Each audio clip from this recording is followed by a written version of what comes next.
दोस्तों, स्वागत है आपका आपके अपने YouTube चैनल कैरियर मेकर्स में। SSC GD previous year series में आज हम बात करेंगे मैथ के 37वें पेपर की, जो लिया गया था दिनांक 27 जनवरी को 9 बजे से 10 बजे के बीच। आइए देखते हैं पेपर में किस तरह के सवाल पूछे गए थे। पहला सवाल आपकी स्क्रीन पर यह रहा। सवाल आपको मिक्सचर का है। सवाल आपको कह रहा है 1 मिलियन में 50 लीटर शुद्ध दूध है। 10 लीटर दूध को निकालकर पानी मिला दिया गया, फिर से 10 लीटर मिश्रण को निकालकर पानी मिला दिया गया और यह क्रिया एक बार और दोहराइए। मतलब कुल मिलाकर के प्रक्रिया कितनी बार हुई? 3 बार। यहां पर मैं आप लोगों को एक बात बता दूं कि अगर मान लीजिए यहां पर मामला ऐसा रहता है कि x लीटर दूध है, a लीटर को n बार निकाला गया, n बार निकाला गया। फॉर्मूला होता है x गुणे 1 माइनस a अपॉन x का पावर। ठीक है, अब यहां देखिए दूध कितने था? 50 लीटर। 1 माइनस निकाला कितना जा रहा है? 10। टोटल कितने में से? 50 में से। और कितनी बार निकाला गया? 3 बार। ये कैसे? ये कितना हो जाएगा? 50 गुणे ये कितना हो जाएगा? 4/5 की घाते 3, मतलब 50 गुणे 4 की घाते 3 कितना हो जाएगा? 64। 5 की घाते 3 कितना हो जाएगा? 125। 25 पंचे 125, 25 150, 2 चौके 8, 2 छक्के 12, 12/5 और 12/5 है, मतलब 128 दूनी 256, एक अंक के बाद दशमलव, उत्तर हो जाएगा 25.। ठीक है, यहां एक बात मैं आप लोगों को और बता दूं। अगर मान लीजिए कि ये मात्रा बदल रही हो, मतलब जैसे पहली बार 10 लीटर निकाला गया, अगली बार 20 लीटर निकाला गया, अगली बार 30 लीटर निकाला गया, तब सवाल को हम कैसे? देखिए 50 लीटर था, 10 निकाल दिया गया, बचा कितना? 40। फिर 10 मिला दिया, 50 हो गया। फिर 10 निकाला, कितना हो गया? 40। फिर निकाल मिला दिया गया, फिर हो गया 50। फिर निकाला 40 और फिर मिला दिया तो कितना हो गया? 50। ये 50 से 50 कैंसिल। 1 2 1 2 5 अट्ठे 40, 4 चौके 16, 16 अट्ठे 128 बटे कितना? 5, 5 दूनी 10, 5 दूनी 10, 25 25, 5 छक्का 30। ठीक है, तो ये वाला तरीका हम इस्तेमाल करते हैं तब जब निकाले गए दूध की जो मात्रा है वो लगातार बदल रही है। जितना निकाल रहा उसको घटा दीजिए, फिर उतना ही मिला दिया तो मामला फिर वही पहुंच गया। फिर निकाला, फिर घटा दीजिए, फिर हर में जितना मिला दिया मामला उतना ही हो गया। ठीक है, मिश्रण का एक बढ़िया सवाल कहा जाएगा। ये सवाल को लगाने का जो तरीका है अगर समान है तो फिर मामला फॉर्मूला ये रहेगा x minus 1 x into 1 minus a upon x to the power n। ठीक है, बात करते हैं अगले सवाल। अगला सवाल हमको बोला वार्षिक चक्रवृद्धि के मामले में 1 लाख रुपए की राशि को 2 समान वार्षिक किस्तों में 2 सही 3 गड़बड़ हो गया। चक्रवृद्धि ब्याज प्रतिवर्ष की दर से वापस किया जाना है प्रत्येक किस्त का मूल। सवाल काफी कैलकुलेट। क्यों? 1 लाख रुपए लिया गया, दर ऐसी दी गई है 2 सही 3/4, कहीं भी फिट बैठने वाली दर ये नहीं। ठीक है, 2 वार्षिक किस्तों का मामला है। अब पहले तो हम इसी को हल करते हैं। 2 सही 3/4 मतलब कितना हो जाएगा? 11/4%, मतलब हो जाएगा 11 ये आपकी का। ठीक है, क्योंकि 2 का मामला है तो पहले साल स्थिति क्या रहने वाली है? 400 से 411 और दूसरी बार स्थिति रहने वाली है 400 स्क्वायर से 400। अब ये क्या है? आपकी किस्त है और किस्त हमेशा क्या होती है? बराबर होती है। तो किस्त चूंकि बराबर होती है तो अब हम इसमें कितने का गुणा कर देंगे? 400। ठीक है, अब 411 का गुणा यहां करेंगे तो 411 का ही गुणा यहां करेंगे। अब देखिए ये कितना हो गया? 4 एकम 4, 4 एकम 4, 4 चौके 16 और 2। इसका करेंगे तो 4 चौके 16, 2 जीरो और 4 जीरो, मतलब टोटल मामला कितने का है? 0 0 4 4, 16 दूनी 32 और इसकी वैल्यू इसने दे रखी है 1 लाख। ठीक है, अब मूलधन आपको दिया गया है। निकालना क्या है, किस्त। अब किस्त में 411 का स्क्वायर करना है, तो 411 का स्क्वायर करते कैसे, पहले तो आप ये जानिए। 411 400 से 11 जाता है, 11 जाता है, 11 अगर हम 121, एक हासिल में आ जाएगा। 411 में 11 जोड़ेंगे 422, क्योंकि ये 100 से 4 गुना है तो 4 का गुना और 4 दूनी 8, 4 दूनी 8, 4 चौके 16, एक जुड़ जाएगा तो 16 89। मतलब ये टोटल मामला कितने का है, ये जो धन वो है 16 89 21। मतलब चलिए मैं क्लियर ही कर देता हूं, 16 89 21, 16 89, मतलब, और ये क्या है आपकी, ये है आप। अब इसकी वैल्यू आपको दी गई है और इसकी वैल्यू आपसे, इतना तगड़ा सवाल है। अब आप देखिए, अगर मैं इसको हल करूं, 0 से 0 कैंसिल, 0, ठीक है, 4 से दोनों ही कट जाएंगे, 4 8 32, 4 1 कम 4, 4 1 कम 4, ये भी कट जाएगा, ये हो जाएगा 200। अब 811 की वैल्यू 250 है, 16 89 21 की वैल्यू आपको निकालनी है, ठीक है। मतलब सवाल में आपको बोल रहा है 811 बराबर है 250, तो 16 89 21 की वैल्यू हो जाएगी 250 बटे 16 89 21 गुणे, सॉरी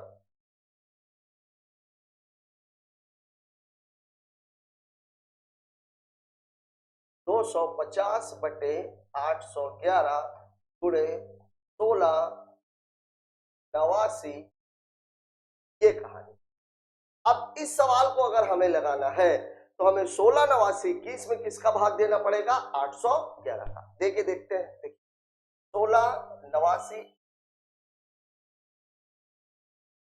में किसका भाग देना है, 811 का। कितनी बार जाएगा, 2 बार, 8 दूनी 16, 2 2 1 कम 2, 2 1 कम 2, 2 8, 9 में से 2 चला गया 7, 8 में से 2 चला गया 6, 672 भाग जाएगा ही नहीं, शून्य, एक आ जाएगा, 8 अठाई 64, 8 1 कम 8, 8 1 कम 8, 8 अठाई 64, 11 में से 8 चला गया 3, 11 में से 8 चला गया 3, 6 में से 4 चला गया 2330, दशमलव लगाने के बाद। अब ये कितनी बार जाएगा, 8 तिरिक 24, 8 तिरिक 24, लगभग लगभग वही 8 तिरिक 24, 3 1 कम 3, 3 1 कम 3, 8 तिरिक 24, यही लगभग लगभग 208.3।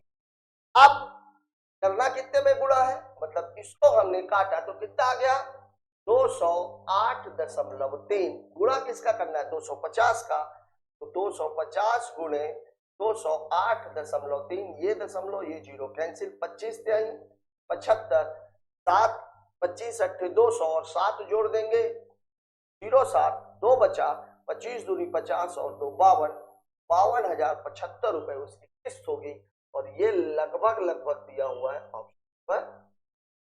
अच्छा खासा कैलकुलेटिव सवाल, पिछले 2 पेपरों से हम ये देख रहे हैं कि सीआई के सवाल, स्पेशली सीआई के सवाल काफी कैलकुलेटिव पूछ रहा, ठीक है। शुरुआत के पेपरों में प्रॉफिट एंड लॉस के सवाल कैलकुलेटिव थे, अभी सीआई के सवाल। अब आप देख लीजिए, 16 89 21 में 811 का भाग दिलवाया, 411 का उसने स्क्वायर निकलवाया, और यहां से ये पता लगता है कि आपको कैलकुलेशन थोड़ा अच्छा रखने की आवश्यकता है, नहीं तो सवालों को कैलकुलेट करने में आपको बहुत ज्यादा टाइम लगने वाला है, ठीक है। स्क्रीनशॉट ले लीजिएगा, इसका बाद में काम आएगा।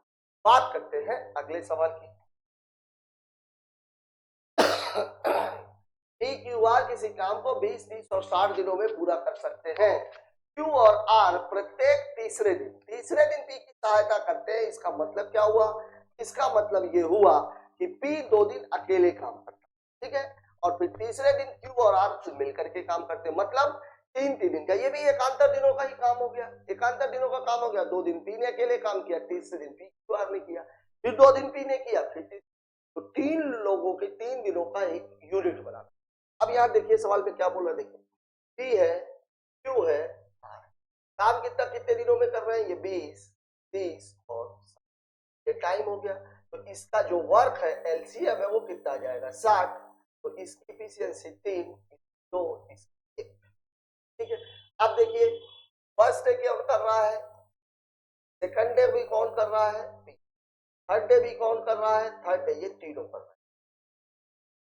अब देखिए पी की वैल्यू कितनी है, 3 और ये 3 धन 2 धन, ये कितना हो जाएगा, 3 3 6, 6 3 9 2 11 1 12, 12 काम कितने दिनों में होगा, 3 दिनों में।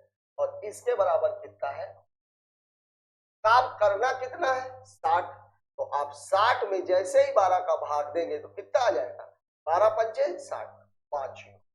और एक यूनिट कितने दिन की है, 3 दिन की है, तो 5 यूनिट बराबर हो जाएगा 5 गुणे 3 बराबर उत्तर कितना हो जाएगा, 15 दिन। और ये दिया हुआ है आपको ऑप्शन नंबर।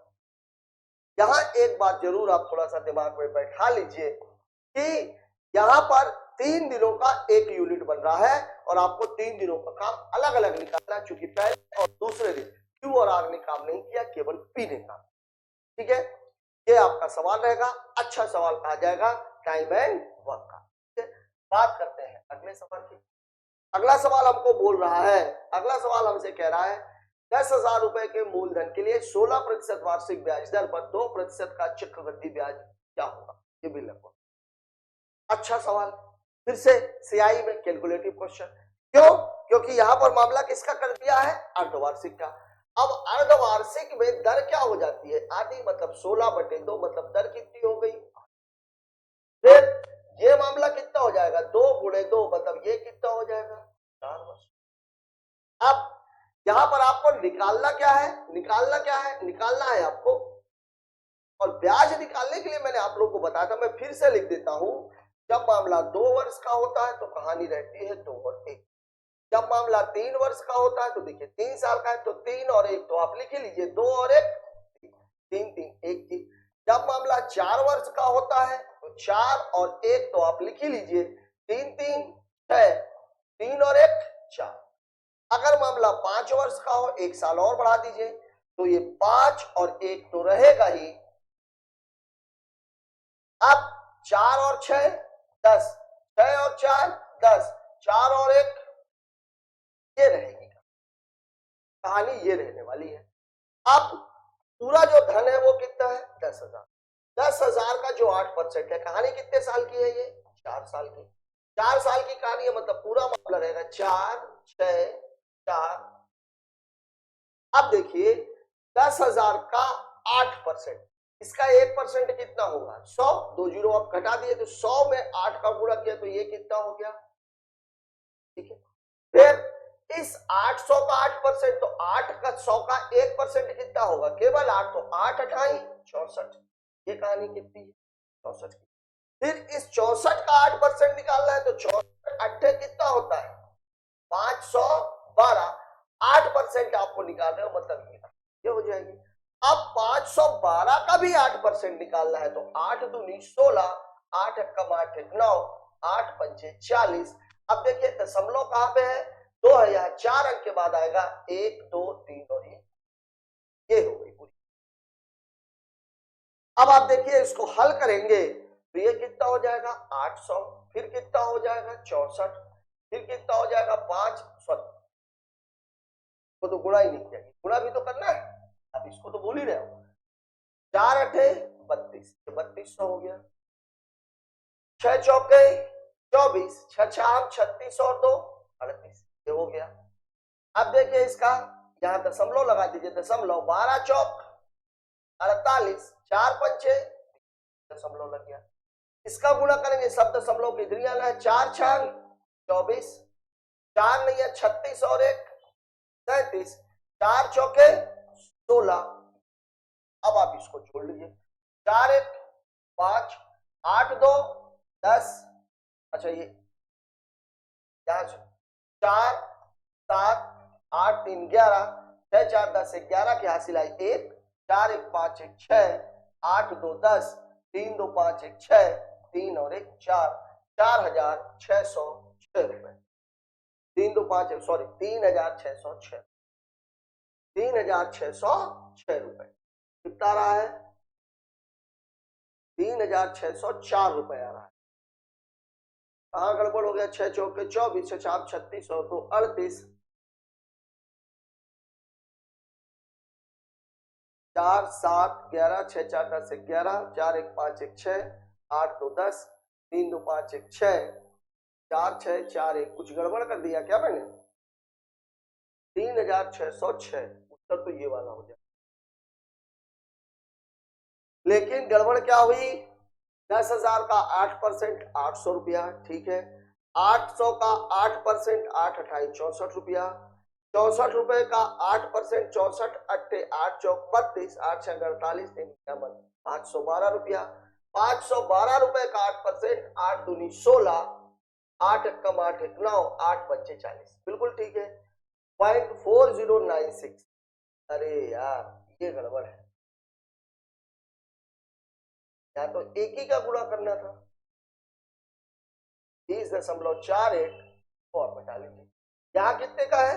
0.4096। अब आप इसको छोड़ दीजिए, तो अब आप कितना हो जाएगा ये? 4 8 2 10 3 2 5 1 6 और 3 3604 रुपए, ठीक है। अब बात कर लेते हैं अगले क्वेश्चन की। सवाल जहां तक है आपकी समझ में आ गया होगा, इसके पहले भी इस तरह का सवाल आ चुका था। जब कभी भी ऐसा सवाल आता है, आपको करना केवल एक काम है कि जब ब्याज पूछा जाएगा, 4 साल का मामला रहेगा, तो बस 4 6 4 1 लिख लीजिए। मूलधन का उतने परसेंट, फिर जितना आ गया उतने का इतना परसेंट, फिर जितना आ गया उतने का इतना परसेंट, फिर जितना आ गया उतने का, ठीक है। यही आपके सवाल का तरीका है। अगर 5 साल का पूछता तो हम सवाल को ऐसे लगा देते, तो आप लोग कहीं नोट भी कर लेना, ठीक है। बात करते हैं अगले सवाल की। अगला क्वेश्चन, समानुपात का क्या दिया हुआ है? 0.25 अनुपात x समानुपात 3 अनुपात 8। यहां मैंने आपको बताया था ये और ये, देखिए इसका इसका गुणा, इसका इसका गुणा बराबर होना चाहिए। 3 में x का गुणा करेंगे तो 3 गुणे x बराबर 0.25 गुणे 8, 25 अट्ठे कितना हो जाएगा? 200, और 2 अंकों के बाद तो x की वैल्यू ये 3 गुणे x है, तो x बराबर हो जाएगा 2/3, ठीक है। और 2/3 को अगर दशमलव में बदलेंगे तो 0.6, ठीक है। 6 6 लिख दिया है, इसमें ज्यादा कंफ्यूज होने की आवश्यकता नहीं है, ठीक है। बात करते हैं अगले सवाल की। अगला क्वेश्चन हमसे कह रहा है, एक प्राकृत संख्या को 2 3 4 से विभाजित करने पर प्रत्येक स्थिति में एक शेषफल बचता है। 3 अंकों की सबसे छोटी प्राकृत संख्या, 3 अंकों की सबसे छोटी प्राकृत संख्या कितनी है? और 2 3 4 से विभाजित करने पर, मतलब यहां पर हमें इसका क्या निकालना है? ये दो बातें आपके दिमाग में रहनी चाहिए। फिर लास्ट में शेष बचता है, तो सबसे पहले हम देखेंगे कि 100 की कौन सी निकटतम संख्या है तो इनसे कट जाएगी। अब वो कट जाएगी, शेषफल एक बचना चाहिए, मतलब उसमें कितना जोड़ना है? एक जोड़ना है, तभी तो शेषफल एक बचेगा। देखिए 2 3 और 4 का, 4 के अंदर 2 तो शामिल है, तो 4 पे आई 12, इसका एलसीएम कितना हो जाएगा? अब 100 में 12 का भाग दे लीजिए, 100 में 12 का भाग देंगे, 12 अट्ठे 94, कितना जाएगा? 4, मतलब घटाने पर कितना है? 4, और जोड़ने पर कितना आना चाहिए? जोड़ने पर आना चाहिए 12 माइनस 4 बराबर कितना? मतलब या तो मैं इस 4 को हटा दूं तब ये 12 से कट जाएगी, और या तो मैं इस 4 को 12 बना दूं तब ये 12 से कट जाएगी। और 4 12 कब बनेगा? जब उसमें 8 जोड़ा जाए। अब देखिए, चूंकि ये सबसे छोटी संख्या, मतलब ये भिखारी है, भिखारी से आप कुछ ले सकते हो क्या? नहीं, भिखारी को केवल दिया जा सकता है, मतलब इसको घटा नहीं सकते, इसको क्या कर सकते हैं? जोड़ सकते हैं। जो संख्या हो गई वो कितनी हो गई? 100 प्लस 8, मतलब कितनी हो गई? 1, ठीक है। लेकिन अभी सवाल में बोला एक शेषफल बचता है, तो ये 108 तो वह संख्या है जो 2 3 और 4 तीनों संख्याओं से कट जाएगी।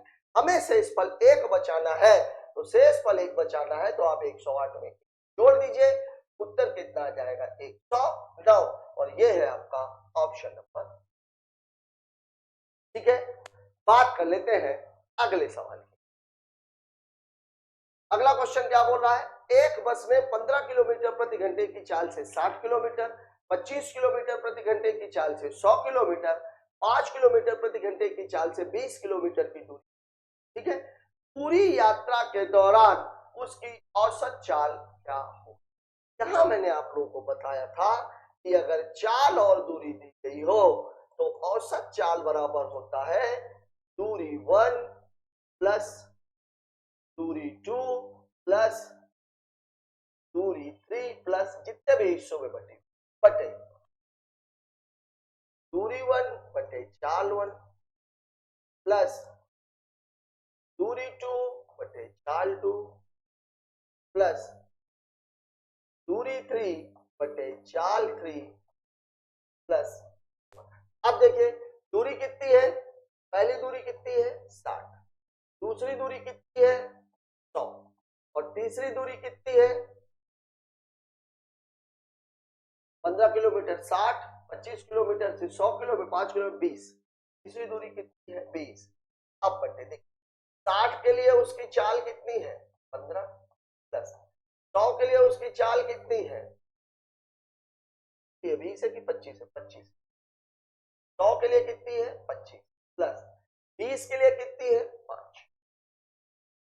अब देखिए ये कितना हो जाएगा 180 और यहां से आप देखो ये भी 4 से कटेगा, 4 से कटेगा 4 बच जाएगा, मतलब 4 4 8 और 4 12, 12 या कम 12 6 12 पंचे 60, उत्तर हो जाएगा 15 किलोमीटर प्रति घंटा और ये दिया गया है पर 4। ठीक है, बात कर लेते हैं अगले सवाल की। बेसिक सा क्वेश्चन था, सवाल आपको बोला एक समचतुर्भुजों के विकर्णों का आधा भाग 75 और 80 सेंटीमीटर है, समचतुर्भुज का क्षेत्रफल। समचतुर्भुज का क्षेत्रफल बराबर होता क्या है 1/2 गुणे d1 गुणे d, और ये d1 d2 ये क्या है, ये है विकर्ण कर्णों की। अब यहाँ आप देखो ये कितना दिया हुआ है, आधा भाग 75 है, मतलब ये जो विकर्ण है ये कितना है 75 गुणे 2, मतलब कितना हो जाएगा 150। ये जो विकर्ण है ये कितना है 90 गुणे 2, मतलब ये कितना हो जाएगा 180। अब जो क्षेत्रफल होता है वो क्या होता है 1/2 गुणे पहला विकर्ण और गुणे दूसरा विकर्ण। काटेंगे तो इसको काट लेते हैं 9 15 नहीं है 135 और ये कितना हो जाएगा 13,500, ये दिया गया है। ठीक है, कुछ नहीं था सवाल में, केवल और केवल यहाँ पर आपको एक बात पता होनी चाहिए थी और वो ये थी कि समचतुर्भुज के क्षेत्रफल का फॉर्मूला क्या होता है। ठीक है, बात करते हैं अगले सवाल की। एक चोर 12 मीटर प्रति सेकंड की चाल से दौड़ना शुरू करता है। 10 सेकंड दौड़ने के बाद एक पुलिसकर्मी उसी दिशा में 14.5 मीटर पर सेकंड की चाल से चोर को पकड़ने के लिए दौड़ना शुरू करता है। पुलिसकर्मी द्वारा चोर को पकड़ने में कितना समय, यहां पर समान क्या है,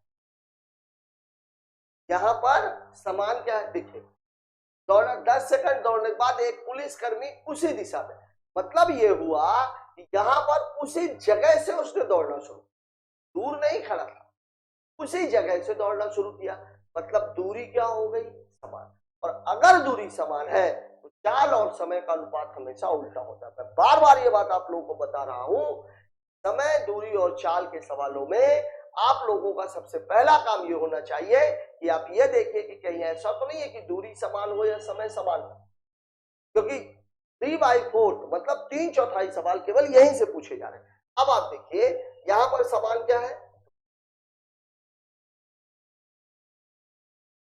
अब देखिए चाल स्पीड कितनी है भाई, चोर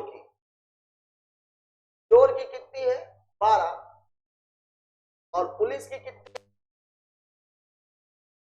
पुलिस की है 14। रेशियो निकालेंगे दशमलव हटाओगे 20 हो जाएगा, 5 दूनी 10 5 चौके 20, 5 दूनी 10 5 9 45, मतलब स्पीड का रेशियो 24 और 29 का है, तो टाइम का रेशियो 29 और 24। ठीक है, अब आपको पूछ क्या रहा है चोर को पकड़ने में कितना समय लगेगा। देखिए समय का डिफरेंस यहाँ पर कितना दिख रहा है 5, और 5 की वैल्यू कितनी दे रखा है 10, मतलब 1 की वैल्यू कितनी हो जाएगी 2। किसका समय पूछ रहा है पुलिसकर्मी का, पुलिसकर्मी का समय पूछ रहा है, तो 24 गुणे 2 मतलब उत्तर हो जाएगा 48 सेकंड। यही आपके सवाल का जवाब है और ये दिया गया है ऑप्शन पर 2। ठीक है, बहुत बेसिक सी चीज है, देख लीजिए कि दूरी समान बोल रहा है कि समय समान। ऐसे सवाल में ज्यादातर अभी तक जितने भी सवाल आए थे उसमें समय समान बोल रहा, पुलिस कुछ दूर खड़ी रहती थी दोनों एक साथ भागना शुरू। ठीक है, बात करते हैं इस सवाल की। एक चुनाव में केवल 2 उम्मीदवार हैं, एक व्यक्ति को 40% मत मिले, वो 50 मतों से चुनाव हार गया, यह मानते हुए कि चुनाव में कोई अमान्य मत नहीं थे मतों की कुल संख्या। देखिए, अगर एक को 40% मिले हैं, मतलब दूसरे को कितने मिले होंगे? क्यों? क्योंकि देखिए टोटल कितना होता है 100%, जो हारने वाला है उसको कितना मिल गया है 40%, मतलब जो जीतने वाला है उसको कितना मिला होगा 60%। इन दोनों का अंतर कितने का है 20% का, और 20% की वैल्यू 50 मत है, मतलब 20% बराबर कितना है 50। तो अब आपको क्या निकालना है टोटल मतों की कुल संख्या। कुल संख्या कितनी है 100%। 100% यहाँ कितने का गुणा 5 का, तो यहाँ भी कितने का गुणा 5 का, तो 25 मतलब उत्तर हो जाएगा।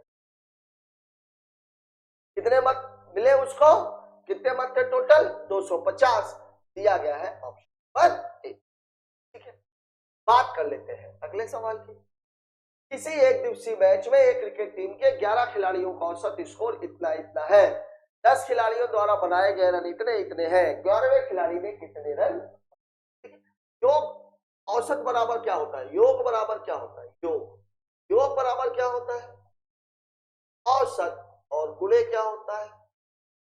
अब देखिए 10 खिलाड़ियों ने कितने कितने बनाए, एक ने 11, फिर 51, फिर 2, 94, 21, 33, 0, 32, 9 और इसके बराबर कितना होना चाहिए, कितना है औसत 32 का 32 गुण, ये आपका सवाल है। ठीक है, चौथे खिलाड़ी को 11वें खिलाड़ी को मैं मान लेता हूं उसने एक्स। ठीक है, अब देखिए 1 1 2 2 4 6 4 10 10 1 11 3 14 2 16 9 25 4 29 9 हासिल आई 2 2 1 3 5 3 8 8 9 17 2 19 3 22 22 3 25 25 और 1 26, मतलब 269 प्लस एक्स बराबर 2 5, तो एक्स बराबर कितना हो जाएगा 52 माइनस 269, 31 की जरूरत है, 2 1 3 5 3 8, उत्तर हो जाएगा 83 रन, और ये दिया पर औसत का ये बेसिक सवाल कहा जाएगा। इस सवाल में ऐसा कुछ था ही नहीं, केवल जोड़ना था, क्योंकि औसत उसने पहले ही दे रखा है 11 लोगों का 32 है, मतलब टोटल रन 352 बने थे, बाकी 10 खिलाड़ियों ने 269 बना दिए, मतलब 11वें खिलाड़ी ने कितने रन बनाए हैं 83 रन, और ये इस टीम का नहीं टॉप स्कोरर नहीं है, क्योंकि इसने एक ने 96 रन बनाए हैं, शतक बेचारा कोई मिला। ठीक है, बात कर लेते हैं अगले सवाल की। जब आशीष निश्चित कार्य पूरा करता है तो उसे 70 रुपए का भुगतान, जब कनिका समान कार्य पूरा करती है तो उसे 165 रुपए का भुगतान होता है। आशीष और कनिका की दैनिक मजदूरी ठीक 3.5 रुपए और 5.5 रुपए, यदि वो दोनों एक साथ करें तो कार्य की लागत। अब यहाँ देखिए दिन आपको दिया नहीं है, कार्य की लागत ऐसा नहीं कि 165 में आप 70 जोड़ दीजिए 235 रुपए आ जाए। पहले तो आप ये निकालिए ना कि दिन कितने हैं, कितने दिन ये करता था, कितने दिन ये इसने किया, फिर दोनों मिलके करते तो कितने दिन करते। एक दिन की दोनों की मजदूरी अगर देखी जाए तो कितने रुपए है 9 रुपए है, तो उतने दिन गुणे 9 हो जाए। अब यहाँ पे दिन अपने को पता नहीं है, तो देखिए पहले मैं बात कर लेता हूं आशीष। आशीष को कितने रुपए मिल रहे हैं 70 रुपए, एक दिन में वो कितना पा रहा था 3.5, दशमलव हटाएंगे 0, मतलब ये कितना हो जाएगा 20, मतलब आशीष ने कितने दिन काम किया है। ठीक है, कनिका कनिका कनिका को कितने रुपए मिल रहे हैं 165 रुपए, एक दिन का वो कितना ले रही है 5.5 रुपए, दशमलव हटाएंगे 10 का गुणा यहाँ करेंगे 3, मतलब ये को टोटल काम कितने दिन में कर रही है। अब देखिए आशीष और कनिका ये कर रही है 20 दिन में, ये कर रही है 30 टाइम। 20 और 30 का एलसीएम कितना हो जाएगा, इफिशियंसी कितनी हो जाएगी इसकी 3, तो ये दोनों मिल करके कितने दिन में करेंगे इफिशियंसी 5, तो 60/5 मतलब कितने दिन में कर लेंगे ये। और आशीष प्लस कनिका का एक दिन का कितना मिलेगा उसको 3.5 प्लस 5.5 मतलब कितना हो जाएगा 9, तो 12 दिन का है तो 12 गुणे 9 मतलब उसको दोनों को पैसे मिलेंगे तो 8 रुपए और ये है आपका ऑप्शन। ठीक है, यहाँ पर जो कुल मजदूरी दी गई थी, एक दिन की मजदूरी दी गई थी, उससे हमने दिनों की संख्या निकाल ली। दोनों के दिनों की संख्या निकल गई तो हमने दोनों लोगों को मिलकर के काम करने की दिनों की संख्या निकाल ली और दोनों को अगर हम मजदूरी देंगे, एक को 3.5 एक को 5.5 तो मिला के 9 रुपए, तो 12 दिन में उन लोगों को टोटल पैसे कितने मिल जाएंगे 108 रुपए और यही इस सवाल का जवाब है। ठीक है, बात करते हैं अगले सवाल की। एक दुकानदार 10 पंखे खरीदता है, 10 पंखे के क्रय मूल्य पर 8 पंखे बेच देता है, उसका लाभ प्रतिशत कितना होगा। बहुत ही प्रॉफिट एंड लॉस का बहुत ही बेसिक सा सवाल। 10 पंखों का क्रय मूल्य 8 पंखों के विक्रय मूल्य के बराबर है। जैसा बोल रहा है 10 का क्रय मूल्य 8 के विक्रय मूल्य के बराबर है, तो अगर आप निकालोगे CP/SP बराबर 8:10 मतलब 4 मतलब सामान खरीदा गया 4 में, बेचा गया 5 में, तो लाभ कितने का हुआ 1 का, तो लाभ प्रतिशत बराबर कितना हो जाएगा 1 और क्रय मूल्य कितना है 4 और गुणे कितना 100 मतलब उत्तर हो जाएगा 25% और यही आपके सवाल का जवाब है, दिया गया है पर 4 में। मुझे नहीं लग रहा कि इस सवाल में कोई दिक्कत आप लोगों को होनी चाहिए। ठीक है, बात करते हैं अगले सवाल की। अगला सवाल हमें बोला एक कस्बे में 5500 लोग हैं, एक चुनाव में मतदान कर सकते हैं। पुरुष मतदाताओं की संख्या में 11%, महिला मतदाताओं की संख्या में 20% की वृद्धि होती है, तो मतदाताओं, यहाँ ध्यान दीजिएगा 11% और महिला मतदाताओं में 20% की वृद्धि हो रही है, तो मतदाताओं की संख्या 6330 हो जाती है। कस्बे में क्रमशः पुरुष और महिला मतदाताओं संख्या की प्रारंभिक संख्या बाद वाले। अब यहाँ पर 2 बातें। पहली बात तो सवाल कहाँ का है।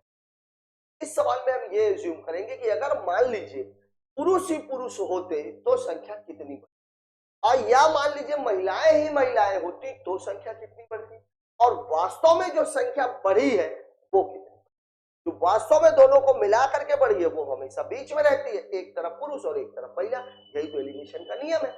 अब यहाँ पे आप देखिए पहले तो मैं निकाल लेता हूं कुल वृद्धि की। कुल वृद्धि कितनी हुई 6330 माइनस 5500 मतलब वृद्धि हो गई है 800। ठीक है, यही तो है 55 8 अब यहां हम मान लेते हैं कि यहाँ पर पुरुष होते तो क्या होता और महिलाएं ही महिलाएं होती। अब देखिए संख्या कितनी है टोटल ये, ठीक है, पुरुषों में कितने की वृद्धि हो रही है 11% की, तो ये महिलाओं में जब पुरुष की बात होती तो कितने की वृद्धि होती 5500 गुणे 11 बटे 100 1 2 1 2 5 5 5 10 5 और 1 6 11 25 55 11 25 55 और 5 60, यहाँ वृद्धि होती 605 की। महिलाओं में कितने की वृद्धि हो रही है 20 की, मतलब अगर महिलाएं ही महिलाएं होती तो कितने की वृद्धि होती 20 बटे 100 तो 1 2 55 दूनी 110 और 1, मतलब अगर पुरुष ही पुरुष होते तो 605 बढ़ जाते, महिलाएं ही महिलाएं होती तो 1100 बढ़ जाती, लेकिन जो वास्तव में वृद्धि हुई है वो कितने की हुई है 800। बस इतना सा ही सवाल है। अब देखिए 1100 में से 830 घटाएंगे तो 11 में से 900 200 और 70, ये कितना हो गया 270।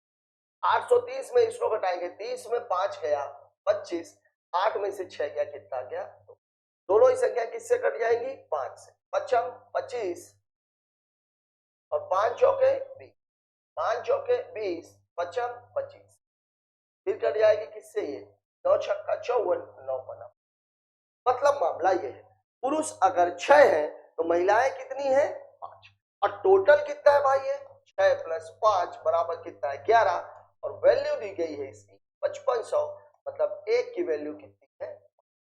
ठीक है, अब आपसे क्या पूछा है पुरुष और महिला, पुरुष ये है तो पुरुष ये है तो इतना गुणे 500 और महिलाएं ये है तो इतना गुणे 500, 6 पंचे 30 मतलब इनकी संख्या कितनी हो जाएगी 3000, 55 25 मतलब इनकी संख्या कितनी हो जाएगी 2500, 3000 और 2500 आपके सवाल का जवाब है और ये दिया गया है ऑप्शन नंबर 3 में।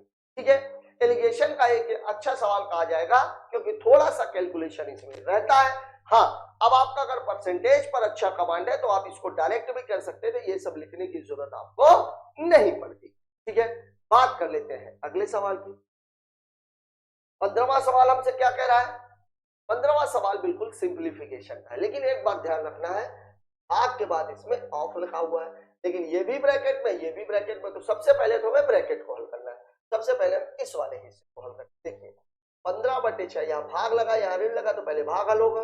15/6 गुणे 18/5, 6 तिरिक 18, 5 तिहाई 15, कितना हो गया ये 9, 9 माइनस 24/12, 12 दूनी 24, 9 माइनस 2, मतलब इस वैल्यू की। अब देखते हैं इस वाले का मामला, 9 दूनी 18 और 7 कितना हो जाएगा ये। अब देखिए सवाल में आपको क्या बोल रहा है, 2/5/7 ऑफ 25 कितना है। अब देखिए भाग के बाद ऑफ लगा हुआ, तो सबसे पहले हम ऑफ को हल करेंगे, और वैसे भी ऑफ को सबसे पहले हल किया जाता है। तो यहां देखिए 5/7 ऑफ को गुणा बना देते हैं, तो ये कितना हो गया 25 पंचे 125/7, मतलब 2 गुणे 7/125 और 7, 7 दूनी 14, 125 सत्ते 875, और बटे कितना है तो 25, तो जोड़ देंगे तो कितना आ जाएगा 5 4 9 7 1 8, 889/125। अगर उसमें देगा तो 7 सही 14/125, ऐसा भी बोल सकते हैं अपन इसको, 7 सही 14 इस फॉर्मेट में उत्तर है, उस फॉर्मेट में टिक कर दीजिए। दे दिया, मेरे को लग ही रहा था। ठीक है, सवाल में कुछ नहीं था, पहले हमने ब्रैकेट को इधर वाले को हल कर लिया, फिर इधर वाले को हल कर लिया, ऑफ लगा हुआ था, 25 का गुणा हो जाएगा 5 में 125, 125/7 है तो 7/125 हो गया। अब इसके बाद सीधा लग गया, सवाल में कुछ था ही नहीं। ठीक है, बात कर लेते हैं अगले सवाल। एक गोले की त्रिज्या 6 सेंटीमीटर है, गोले के पृष्ठीय क्षेत्रफल का संख्यात्मक मान इसके आयतन के संख्यात्मक मान का कितना प्रतिशत। इस सवाल में हमारे कुछ बच्चे पहले गोले का पृष्ठीय क्षेत्रफल निकालेंगे, फिर आयतन निकालेंगे, फिर उसका प्रतिशत। अरे सीधी सी बात है, त्रिज्या तो वही है, बात एक ही गोले की हो रही है। अब देखिए इसका जो पृष्ठ क्षेत्रफल है, पृष्ठ क्षेत्रफल गोले का कितना होता है 4πr, और इसका आयतन जो होता है, आयतन कितना होता है, तो इसका आयतन होता है 4/3πr। ठीक है, अब यहां पर आप देखिए दोनों का क्या निकाल देना है, कितना प्रतिशत है, कम ज्यादा भी नहीं पूछा, प्रतिशत निकाल देना, मतलब पूरे कितना हो जाएगा। अब देखिए पाई से पाई कैंसिल, 4 से 4 कैंसिल, आर स्क्वायर इससे कटेगा तो कितना बच जाएगा केवल आर। अब ये 3 ऊपर चला जाएगा, 3/r 100, और r की वैल्यू कितनी दे रखी है 6 सेंटीमीटर, तो 3/6 गुणे 100, 3 दूनी 6, 50 दूनी 100, उत्तर हो जाएगा 50%, ये दिया गया पर 1 मिनट। अब अगर हम इस सवाल को कैलकुलेट करके लगाते तो कैलकुलेशन काफी लंबा हो जाता, तो हमने क्या किया, पहले ही हमने सब काट कूट के बराबर कर लिया, केवल एक बार आर बचा है, उसी आर की वैल्यू हमने पेस्ट कर दी, उत्तर आ गया। बात कर लेते हैं अगले सवाल।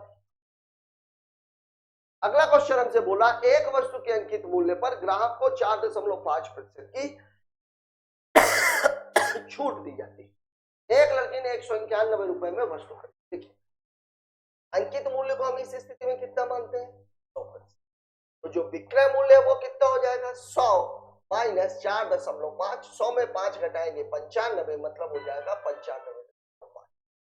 अब ये खरीदी, किसने वस्तु खरीदी है, मतलब दुकानदार के लिए ये क्या है एसपी है, मतलब 95.5% बराबर कितना दिया है 191। आपसे पूछा जा रहा है 100% पर क्या होगा, दशमलव घटा दीजिए, 2 पंचे 10 काटेंगे तो ये 1, तो ये कितना आ जाएगा 2 पंचे 10, 2 पंचे 10 11, 2 9 18, 1 बराबर 2, तो 100% बराबर कितना हो जाएगा 2 गुणे 100, मतलब उस सामान का जो मूल्य था वो कितना था 200 रुपया, और ये आपको पर ठीक है। बात कर लेते हैं अगले सवाल की। अगला सवाल हमसे क्या कह रहा है, अगला सवाल 20 चूड़ियां खरीदने पर रिया को 5 चूड़ियां मुफ्त में मिलती हैं, रिया को मिलने वाली छूट का प्रतिशत। देखिए यहाँ पर अंकित मूल्य कितना हो गया, अंकित मूल्य हो गया 20 + 5 मतलब कितना हो गया, और जो फ्री में मिला, जो छूट मिली, जो छूट मिली वो कितने की मिली, तो छूट का जो प्रतिशत है, छूट हमेशा अंकित मूल्य पर निकलती है, तो 5/25 100 बचा 25, 20 पंचे 100, उत्तर कितना हो जाएगा 20% दिया गया है आपको ऑप्शन पर। ठीक है, बात करते हैं अगले सवाल की। अगला सवाल हमसे क्या कह रहा है, 25 वस्तुएं 8,625 रुपए में खरीदी गई, 12,675 रुपए में बेची गई, प्रति वस्तु लगभग लाभ हो। देखिए यहाँ पे इसने इसको बेवकूफ बनाया, आपको सिंपल क्या निकालना है, लाभ हो। देखिए सीपी कितना है, सॉरी पहले एसपी लिख लेते हैं, घटाने में आसान। जो विक्रय मूल्य है मतलब जो एसपी है वो कितना है 12,600, जो क्रय मूल्य है, मतलब क्रय मूल्य क्या है, सीपी जो है वो कितना है 8,600, घटाएंगे तो ये कितना हो गया 50 0, और ये क्या हो गया आपका, तो लाभ प्रतिशत कितना होगा, लाभ बटे क्रय मूल्य और गुणे कितना, 25 से तो कट ही जाएगा, 25 तिहाई 75, 11 25 चौके 100, 25 पंचे यही तो आएगा, 25 तिहाई 75, 11 112, 25 चौके 112, 25 पंचे 25 चौके 100, 5 से फिर कट जाएगा, 5 छक्का 30, 5 नमा 45, 5 अठे 40, 5 एकम 5, 8 1 9, 9 6 15, फिर 3 से कट जाएगा, 3 दूनी 6, 3 त्रिकाई 9, 270। ठीक है, 27 चौके कितना हो जाएगा, 4 सते 28, 4 दूनी 8 और 2 1080, भाग काहे का देना है 23, 4 3 12, 4 दूनी 4 बार जाएगा 92, ये 6 ये 1, 23 पंचे 115, 23 6, 7 दूनी 14, 7 3 21, 7 3 7 दूनी लगभग 7 बार आएगा, तो ये 46.9, लेकिन इसको अगर हम लगभग 7 बार ले, लगभग में पूछा है तो 7 3 21, 7 दूनी 14 2 16, देखिए एक ही ज्यादा हो रहा है, मतलब हमारा उत्तर कितना हो जाएगा 47%, ये दिया, मतलब हमारा उत्तर हो जाएगा ऑप्शन नंबर 3। यहाँ पर एक बात ध्यान रखिएगा, ये जो प्रति वस्तु का मामला था, अगर क्रय मूल्य हमें दिया गया है, विक्रय मूल्य हमें दिया गया है, तो चाहे प्रति वस्तु हो चाहे टोटल हो, बात वही है, लाभ हमारा यही होगा, क्योंकि अल्टीमेटली अगर मैं एक एक वस्तु का निकालता, यहाँ पे कुछ बच्चे हमारे गलती कर सकते हैं, इसको 25 से भाग देंगे, इसको 25 से भाग देंगे, अरे 25 ही 25 से तो भाग दे रहे हो भाई, दिक्कत क्या है। ठीक है, फिर एक का लाभ निकालेंगे तो लाभ भी वही इसी क्रम में जाएगा, भाई इसको 25 से भाग दोगे, इसको 25 से भाग दोगे, तो ये भी 25 से भाग चला जाएगा, लाभ भी उतना ही कम हो जाएगा। ठीक है, मतलब रेशियो कुल मिलाकर लास्ट में लाभ बटे क्रय मूल्य होना ही है, तो यहाँ भी 25 का भाग दे चुके हो, यहाँ भी 25 का भाग दे चुके हो, दोनों 25 वैसे ही कर जाने। ठीक है, तो यहाँ पे ध्यान रखिएगा, प्रति वस्तु का इस सवाल से कोई डायरेक्ट लेना देना नहीं था। बात करते हैं अगले सवाल की। ए बराबर बोल रहा है 2/3, ए बराबर बोल रहा है 2/3, क्या बेवकूफी, ए बटे बी, या मैं इसको ऐसे भी बोल सकता हूं ए अनुपात बी बराबर कितना हो जाएगा 2 अनुपात, फिर क्या बोल रहा है बी बराबर 3/5 सी, मतलब यहाँ बी अनुपात सी लिख लेते हैं, बी अनुपात सी बराबर 3। अब देखिए दोनों में कॉमन बी है, दोनों का मान भी बराबर है, देख के ही सवाल किया जा सकता था, 2:3:5 ये वैल्यू हो जाएगी ए अनुपात बी अनुपात सी, यही आपसे पूछा हुआ था, 2:3:5 पर एक, सवाल में कोई दम नहीं है, रेशियो का बहुत ही बेसिक सवाल। ठीक है, बात करते हैं अगले सवाल। साथियों यहां पर आकर के क्वेश्चन के साथ ही हमारा ये पेपर खत्म होता है। पेपर में आप लोग एक चीज देख रहे होंगे, लगभग 3 से 4 सवाल अच्छा खासा कैलकुलेशन, लेकिन बाकी के सवाल बिल्कुल हलवा है, थोड़ी सी अगर प्रैक्टिस की जाए तो इन सारे सवालों को 10-10 सेकंड में लगाया जा सकता है, लेकिन 3 से 4 सवाल ऐसे हैं जो निश्चित तौर पर आपका 1 से 1.5 मिनट लेंगे, वो भी तब जब आपका कैलकुलेशन तो मेरी आप लोगों को सलाह ये है कि कैलकुलेशन में थोड़ा सा कमांड, वर्ग है, घन है, वर्गमूल है, घनमूल है, गुणा है, दशमलव है, इन चीजों पर आप लोग थोड़ा सा कमांड अच्छी रखें। और इसके लिए हमने ऑलरेडी अपने प्लेलिस्ट में कैलकुलेशन के नाम से सारा कुछ बना करके रखा हुआ, एक बार आप वहां विजिट करिए और देखिए कि आपका कैलकुलेशन कितना बढ़िया हो जाता है। मिलते हैं कल एक और नए वीडियो के साथ, हमें इंतजार रहेगा आपके कमेंट्स का। तब तक के लिए